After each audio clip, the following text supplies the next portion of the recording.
स्वागत है दोस्तों आपका आज के इस वीडियो में। आज हम पंचायती राज व्यवस्था के बारे में चर्चा करेंगे। अगले वीडियो में कल हम शहरी प्रशासन के बारे में चर्चा करेंगे। दोस्तों बढ़ते अपन सीधे वीडियो की तरफ।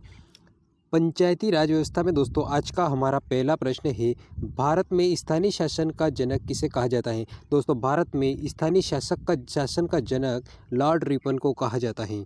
संविधान में पंचायतों के गठन का प्रावधान किस अनुच्छेद में है। तो भारतीय संविधान में पंचायतों के गठन का प्रावधान अनुच्छेद आर्टिकल नंबर 40 में है। कौन से आर्टिकल में? आर्टिकल नंबर 40 में। नेक्स्ट प्रश्न, तीसरा प्रश्न है हमारा, सामुदायिक विकास कार्यक्रम कब शुरू हुआ। सामुदायिक विकास कार्यक्रम दोस्तों 1952 में शुरू हुआ था। बलवंत राय मेहता समिति कब बनी थी? 1957 में बलवंत राय मेहता समिति बनी थी। नेक्स्ट अगला प्रश्न, बलवंत राय मेहता ने किस व्यवस्था वाली पंचायती राज व्यवस्था की सिफारिश की थी।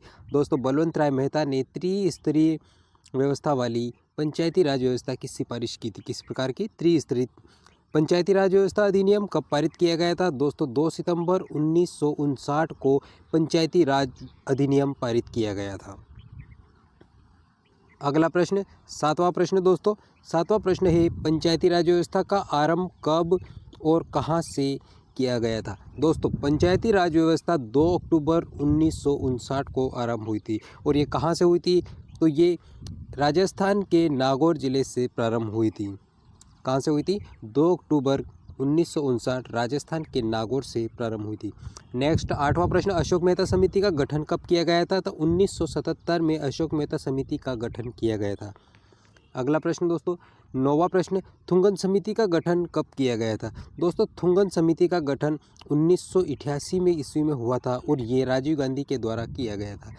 पंचायती राज अधिनियम अस्तित्व में कब आया था। तो पंचायती राज अधिनियम के अस्तित्व की बात की जाए तो ये 25 अप्रैल 1993 को पंचायती राज अधिनियम अस्तित्व में आया था। कब आया था? 25। बढ़ते हैं दोस्तों आगे। नेक्स्ट 11वां प्रश्न है हमारा, 73वां संविधान संशोधन अधिनियम किससे संबंधित था। तो दोस्तों 73वां जो संविधान संशोधन था वो पंचायती राज 1992 से संबंधित था। किससे संबंधित था? 1992 पंचायती राज अधिनियम से संबंधित था।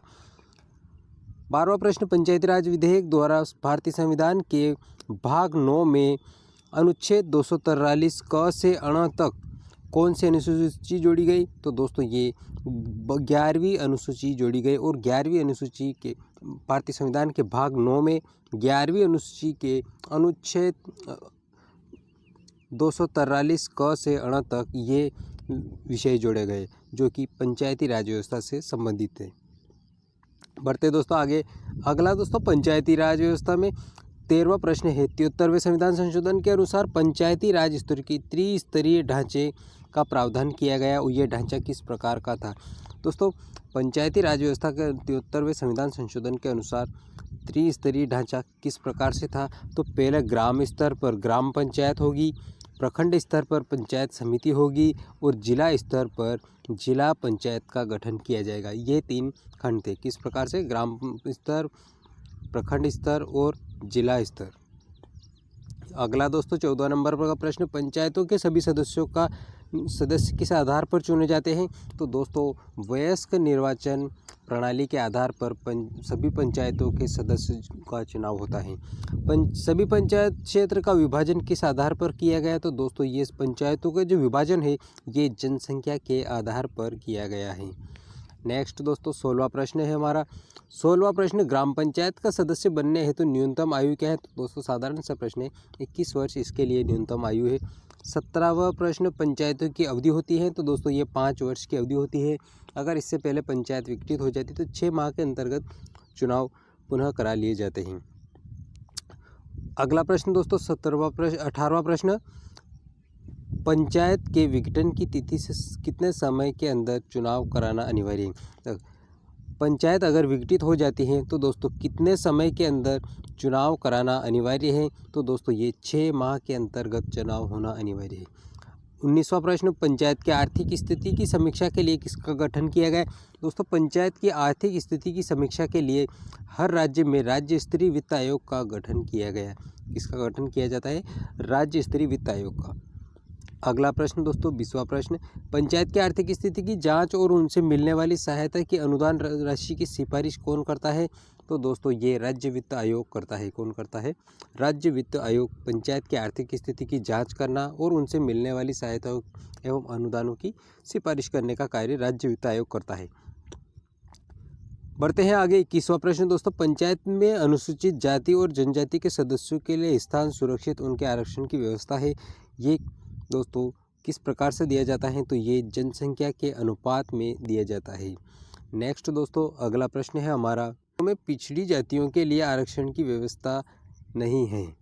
तो दोस्तों पंचायत में पिछड़ी जातियों के लिए किसी प्रकार के आरक्षण की व्यवस्था नहीं है, लेकिन अगर राज्य सरकार चाहे तो दोस्तों वहाँ पर उन्हें आरक्षण दे सकती है। ये जो राज्य सरकार के ऊपर छोड़ा गया है। अगर वो पिछड़ी जातियों को किसी भी प्रकार की पिछड़ी जाति को आरक्षण देना चाहती हैं तो वो सरकार दे सकती है। अगला प्रश्न दोस्तों, पंचायत के लिए कार्य एवं शक्तियों का वर्णन किस अनुसूची में है? तो दोस्तों पंचायत के कार्य और शक्तियों का वर्णन भारतीय संविधान की 11वीं अनुसूची में दिया गया है।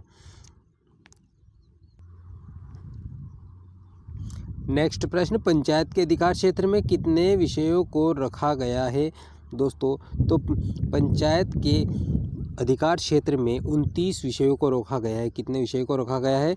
29 विषय को पंचायत के अधिकार क्षेत्र के अंतर्गत रखाया गया है। तो दोस्तों वीडियो होता है यहीं पे समाप्त। कल अगले वीडियो में हम शहरी प्रशासन के बारे में चर्चा करेंगे। दोस्तों जानकारी अगर आपको पसंद आई, मेरी मेहनत पसंद आई तो वीडियो को लाइक कीजिए, चैनल को सब्सक्राइब कर लीजिए। मिलेंगे दोस्तों अगले वीडियो में, तब तक के लिए आपको बहुत बहुत धन्यवाद।